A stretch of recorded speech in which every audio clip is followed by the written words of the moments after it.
5 আগস্টের মধ্যে জুলাই সনদ ঘোষণাপত্র আদায় করা হবে বলে মন্তব্য করেছেন জাতীয় নাগরিক পার্টির আহ্বায়ক নাহিদ ইসলাম। বৃহস্পতিবার সকালে ব্রাহ্মণবাড়িয়া শহরের মুক্তমঞ্চে এক সমাবেশে তিনি এসব কথা বলেন।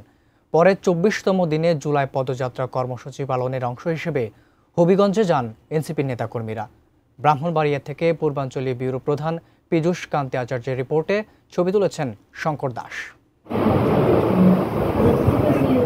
জাতীয় নাগরিক পার্টি এনসিপির জুলাই পদযাত্রার 24তম দিনটি শুরু হয় ব্রাহ্মণবাড়িয়া সার্কিট হাউসে জুলাই শহীদদের স্বজন ও আহতদের সাথে সাক্ষাতের মধ্য দিয়ে।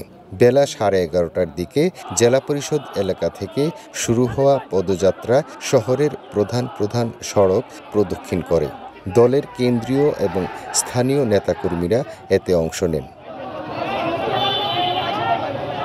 পরে শহরের মুক্তমঞ্চে অনুষ্ঠিত সমাবেশে কেন্দ্রীয় নেতারা দেশের স্বার্থে ঐক্যবদ্ধ থাকতে সবার প্রতি আহ্বান জানান। বলেন, আওয়ামী লীগের মোকাবেলায় ফেসিবাদ বিরোধী প্রতিটি দলের ঐক্য প্রয়োজন। মাইলস্টোনের ঘটনাকে পুঁজি করে আবার আওয়ামী লীগ পুনর্গঠিত হচ্ছে।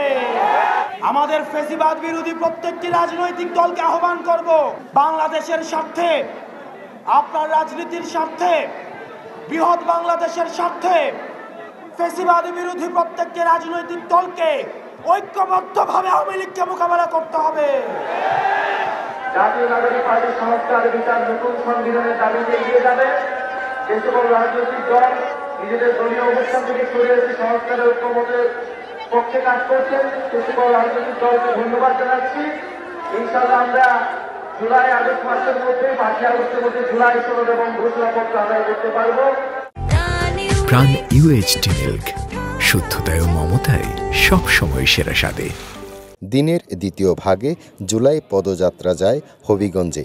সেখানকার শহীদ পরিবারগুলোর সাথে মত বিনিময় শেষে পৌরসভা প্রাঙ্গণ থেকে পদযাত্রা বের হয়। শহরের প্রধান সড়ক প্রদক্ষিণ শেষে এম সাইফুর রহমান মিলনায়তনের সামনে পথসভা হয়।